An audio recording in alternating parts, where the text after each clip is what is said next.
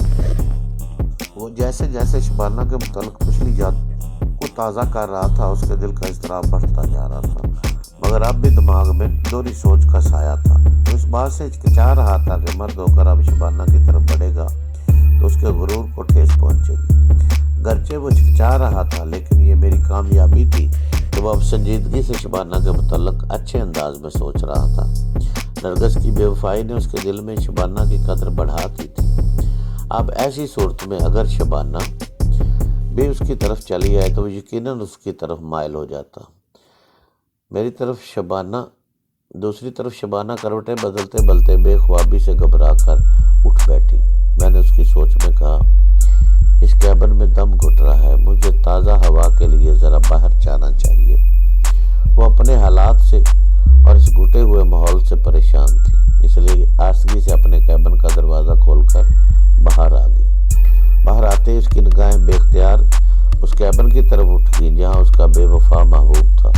اس لڑکی میں خودداری تھی۔ وہ فیروز کے سامنے جھک کر خود کو اور زیادہ گرانا نہیں چاہتی تھی، لیکن اس کی سوچ کے خلاف اس کی نگاہیں فیروز کے کیبن کی طرف یا اس کی کسی بھی چیز کی طرف اٹھ جاتی تھی۔ میں نے اس کی سوچ میں کہا، محبت میں کسی کو جھکانے کے لیے پہلے خود جھکنا پڑتا ہے۔ محبوب سے ایسی بے اتنائی اور ایسی بے نیازی اچھی نہیں۔ یہ درست ہے کہ میں اس کے آگے گڑگڑانا نہیں چاہتی، لیکن محبت کے بھی کچھ فرائض ہوتے ہیں۔ مجھے محبت کے ناطے سے یہ تو دیکھنا چاہیے وہ آرام سے سو رہا ہے یا بے چین سے کروٹیں بدل رہا ہے۔ تنہائی میں میرے ساتھ گزرا ہوا کوئی لمحہ تو اسے یاد آتا ہوگا۔ اگر یاد نہیں آتا تو یہ میرے وجود کی اور محبت کی توہین ہے۔ مجھے کبھی تو اپنی محبت کو آزمانا چاہیے تھا۔ یہ سوچتے ہی اس کے قدم فیروز کے کیبن کی طرف اٹھ گئے۔ کیبن کے اندر فیروز اس طرح مضطرب اور پریشان بیٹھا ہوا تھا کہ میں نے اس کی سوچ میں کہا، کیا شبانہ میری طرف کھینچی چلی آئے گی؟ کیا جذبہ عشق ابھی تک اسی طرح سلامت ہے کہ آج بھی وہ میری بے خوابی کا خیال رکھتی ہے اور میرے لیے پریشان رہتی ہے؟ اس کا بجھا بجھا سا چہرہ اور جھکی جھکی سی نگاہیں آج بھی میرا انتظار کرتی ہی ہوں گی۔ اس طرح میں باتیں اس کے ساتھ اس کی مثبت سوچ سے کرتا رہا کہ وہ بھی تڑپنے لگا کہ مجھے آزمانا تو چاہیے کہ اس کے دل میں میری اہمیت باقی ہے بھی کہ نہیں۔ یہ سوچتے ہی وہ اپنے بستر سے اٹھ گیا۔ اس نے ایک نظر سامنے سوئے ہوئے جمشید پر ڈالی، پھر باہر جانے کے لیے بڑی آہستگی سے کیبن کا دروازہ کھول دیا۔ دروازہ کھلتے ہی بھی یک وقت دل کی دھڑکنیں تیز ہو گئی، کیونکہ وہ ٹھیک دروازے کے سامنے راہداری کی کھڑکی سے لگی کھڑی تھی۔ اس کے دل نے کہا، فیروز اب بھی اس کے لیے راتوں کو جاگتا ہے۔ فیروز کے دل نے کہا، وہ آج بھی ایک بے چین روح کی طرح رات کی خاموشی میں اس کے لیے بھٹکتی ہے۔ دونوں ایک دوسرے کے سامنے تھے، دونوں ایک دوسرے کو آزما چکے تھے۔ ان کی خاموشی کے درمیان ٹرین کی آواز کھٹ کھٹ کھٹا کھٹ کے تال کے ساتھ دل کی دک دک دکا دک سے ہمانگ ہو رہی تھی۔ ویران راہداری میں بلب روشن تھے، ان سے زیادہ شبانہ کی آنکھوں میں آنسو کے چراغ روشن تھے۔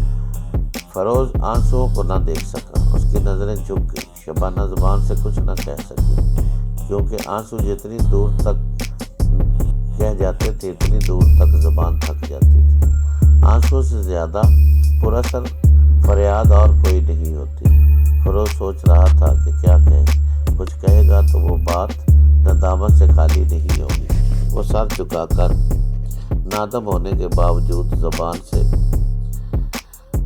اظہار نہیں کرنا چاہتا تھا۔ آخر عنایت بھی تو کوئی چیز ہوتی ہے۔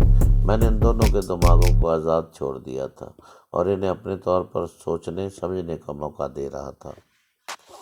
ایک دوسرے کے روبرو آنے کے بعد بات یقیناً کچھ آگے بڑھتی، لیکن اسی وقت جمشید نیند میں بڑبڑانے لگا۔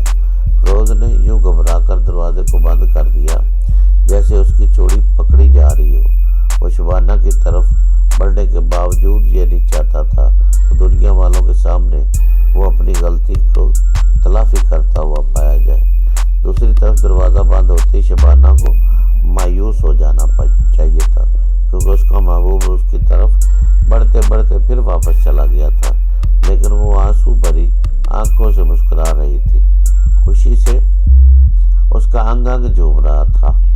ایک عرصے کے بعد اس نے اپنے سنگ دل محبوب کو ندامت سے سر جھکائے دیکھا تھا۔ عورت کے لیے بس اتنا ہی کافی ہے۔